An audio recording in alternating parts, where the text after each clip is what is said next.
رب ثبتنا على الإيمان واجعلنا هداة التائه الحيران وأعزنا بالحق وانصرنا به نصرا عزيزا أنت. السلام عليكم ورحمة الله وبركاته. كلنتي وعنا وناكسن ولا ليال. إلهي سبحانه وتعالى waxyaabaha uu bini aadamka rifcada iyo sarraysiinta ku siiyo waxaa ka mid ah sabirka iyo qofku rabbi subxaanahu wa tacaala wixii uu qadaro inuu ku sabro oo raalli ku noqdo. waxaan jecelahay inaan idinla wadaago qisa qimma fi sabri ah ama sabirka halkii ugu sarraysay ah. qisada waxaa qoray kitaabka la yidhaahdo nawaadir min ataariikh, waxaana soo warinaya adiibkii ama suugaanyahankii carbeed ee caanka ahaa ee al-asmaci lo odhan jiray. asmaci waxa uu yidhi, maalin maalmaha ka mid a ayaan waxaan u baxay dhinaca miyiga aniga iyo nin aan saaxiiba ahayn. halkii aanu ku socnay ama aanu doonaynay ayaanu ka lunnay. dabadeedna wakti goor gaaban ama maqribnimadii ku dhow ah ayaa waxaa noo muuqday dab meel ka shidan. waxaanu isnidhi dabkaa miyiga iyo cidladiisa iyo baqdinta kaga badbaada caawa oo reerka u hoyda. reerkii baanu u tagnay, haweeney waayeele ayaanu ugu tagnay, waanu salaannay. waxay tidhi, man antuma, war kuwamaa tihiin? waxaan ugu jawaabnay inaanu nahay rag soo habaabay oo miyiga ku socday, leydhkan ama dabkan baxayana arkay, sidaana ugu soo leexday, gaajo badanni ay hayso. intaa markii aanu isweydaarsanay ayaa waxaa halkaa ka soo muuqday rati ama awr uu qof saaran yahay. way eegtay, waxay tidhi, awrkaasi waa awrkii inankayga caqiil, raakibka saarani ma aha inankaygii. waxaana ka muuqday wejigeeda inay xoogaa ka yar argagaxday oo arrintaa xoogaa aanay jeclaysan. markii uu soo gaadhay ninkii awrka saarnaa ayaa waxa uu ku yidhi, assalaamu calaykum waraxmat ullaahi yaa umma caqiil, acdama allahu ajraki fii caqiil. waa uu salaamo, wuxuu yidhi, salaamu calaykum caqiil hooyadiisay, ilaahay ajar badan ha kaa siiyo inankaagii caqiil. waxay tidhi, wayxak awamaata caqiil, waar miyuu dhintay caqiil? waxa uu ku yidhi, haa. waxay tidhi, sababta uu geeriyooday waa maxay? waxa uu ku yidhi, awr geelii ayaa ku soo aruuray, awr baana harraati ku dhuftay oo ceel buu ku dhacay, saasuu ku geeriyooday. iyadoo aan argagixin ba ay odhan, aan kelimaad xusni iyo murugo a muujin, ayay waxay tidhi, waar awrka ka soo deg. xeradii bay gashay, neef adhi ay soo qabatay, neefkaa u gowrac bay tidhi martida. neefkii buu gowracay, iyana cuntadii bay u diyaarisay. asmaci wuxuu yidhi, waxaanu la yaabanahay qofka musiibadu ay ku dhacday ee geeridu ay ku timi ee haddana martidii iyo inay markaa marti geliso oo marti soorto ku fikiraysa. si fiican bay noo marti soortay, hilibkii iyo cuntadii baa naloo keenay. markaanu cunay bay noo timi. waxay tidhi, ma idinku jiraa qof ilaahay subxaanahu watacaala kitaabkiisa wax ka garanaya? haa baanu ku nidhi. waxay tidhi, igu dul akhriya aayaad aan kaga samro inankaygii caqiil. dabadeedna waxaanu ku dul akhrinay,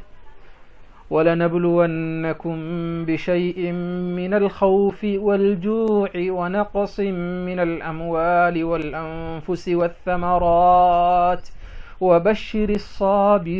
الصابرين الذين إذا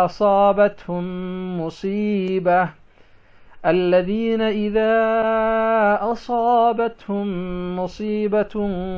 قالوا إنا لله وإنا إليه راجعون أولئك عليهم صلوات من ربهم ورحمة وأولئك هم المهتدون. إلهي سبحانه وتعالى آياتك أوليهي waxa aanu idinku imtixaamaynaa wuxuun ka mid ah gaajo iyo baqdin iyo hanti la waayo iyo naf la waayaba. ilaahay intaa markii uu tilmaamay buu wuxuu yidhi, u bushaaree dadka sabraya ee ku dul qaadanaya oo sabirka la imanaya, kuwa ay musiibo haddii ay ku dhacdo yidhaahda ilaahay subxaanahu watacaala xaggiisa ayaanu ka nimi, ilaahay baanuna u noqonaynaa. waxa ay leeyihiin kuwaasi naxariis ilaahay subxaanahu watacaala xaggiisa ka timi ayay leeyihiin waana dad hanuunsan ilaahay subxaanahu watacaala aayaadka markii ay maqashay bay waxay tihi war ilaahay baan idinku dhaarshe ma ilaahay baa qur-aanka saa ku yidhi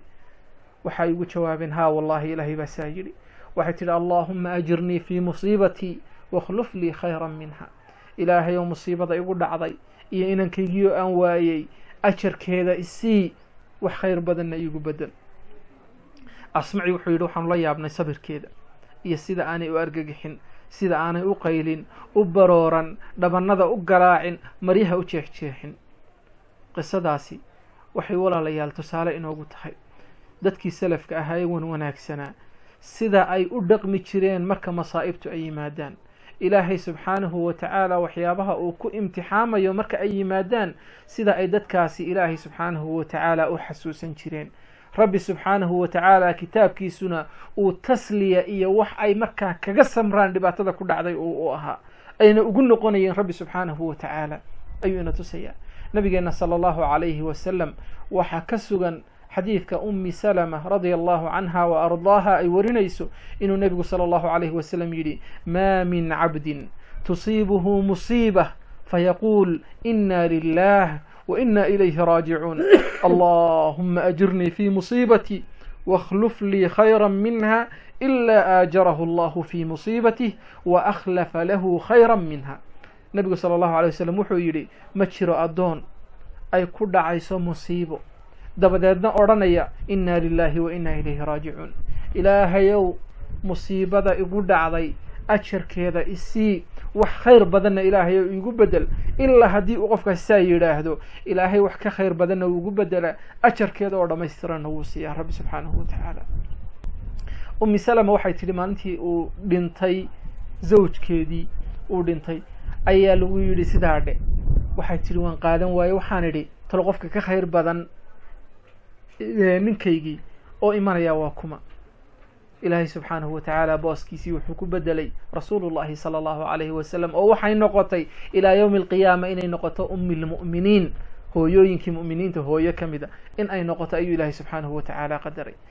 idan musiibo kasta oo kugu dhacda rabbi subxaanahu watacaala in loo noqdo musiibada waktiga loo noqonayo ilaahay subxaanahu watacaala oo la doonayo sabirkana waa marka ay musiibadu dhacdo alsabru cinda asadmati aluulaa weeye sabirku waa marka ay saa u dhacdo musiibadu looma baahna sabir caalwaa qofku inuu sameeyo marka uu muddo soo baroorto oo uu soo qayliyo oo uu soo ooyo inuu yidhahdo iminkan ka samreeya ilaahay samir iyo iimaanka inaga siiyo maya iimaanka dhabtii waxa weeye markay musiibada kugu dhacdo ilaahay subxaanahu watacaala inaad xasuusatid nabiga sala allahu calayhi wasalam geeriyo way ku timi musiibooyinka aadamaha ku dhaca in badan oo ka midii nebiga sal ly slam noloshiisa ayay soo mareen ilaahay subxaanahu watacaala ayuuna u noqonayay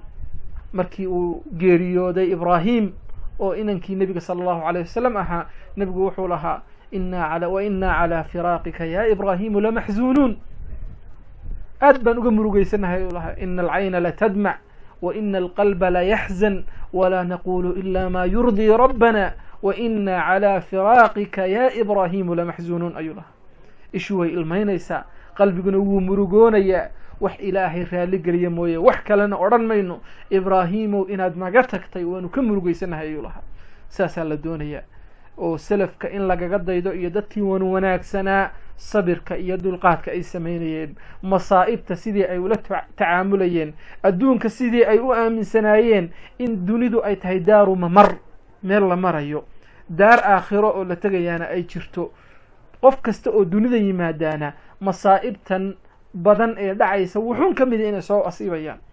marka musiibada in loo fahmo ilaahay subxaanahu watacaala inuu ugu talagalay in dadka saabiriinta ah uu darajo sare ku siiyo oo rabbi subxaanahu watacaala uu kugu imtixaamo ilaahay subxaanahu watacaala haynaga wada dhigo dad ku guulaysta imtixaanaadka dunida oo rabbi subxaanahu watacaala sidii uu raalli ka yahay u dhaqma ilaahay haynaga dhigo wasali allahuma wasalam calaa sayidina muxamed